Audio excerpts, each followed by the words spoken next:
ঘরের মাঠ Santiago বার্নাবিউতে Europe শ্রেষ্ঠত্বর পুনরুদ্ধারে Real Madrid, তবে শুরুটা গোল হজম করেই।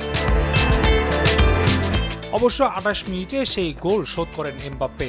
তবে প্রথমার্ধের বেশিরভাগ সময়েই হোয়াইটদের চিন্তার কারণ হয়ে দাঁড়ান প্রতিপক্ষ গোলরক্ষক গিনোরিমো রুলে।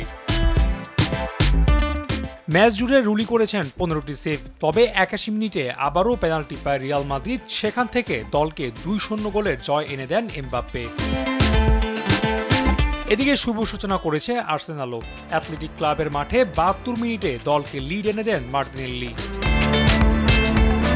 এরপর ৮৭ মিনিটে মার্তিনেল্লির অ্যাসিস্টেই ট্রোসার্ডের গোলে ২-০ গোলের জয় পায় আর্তেতার শিষ্যরা।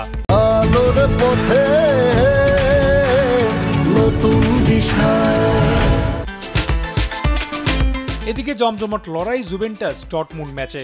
৫২ মিনিটে আদিয়েমির গোলে এগিয়ে যায় জার্মান ক্লাবটি। এরপর ৪ মিনিটের ব্যবধানে দুই দলের করা ৩ গোলে স্কোর দাঁড়ায় ২-২। ৮৬ মিনিটের মধ্যে আরও দুটি গোল করে ৪-২ ব্যবধানে জয়ের পথেই ছিল ডর্টমুন্ড। তবে ৯৪ মিনিটে ভ্লাহোভিচ ও ৯৬ মিনিটে লয়েড ক্যারির গোলে নাটকীয় ড্র করে জুভেন্টাস। রাফি আমিন, RTV।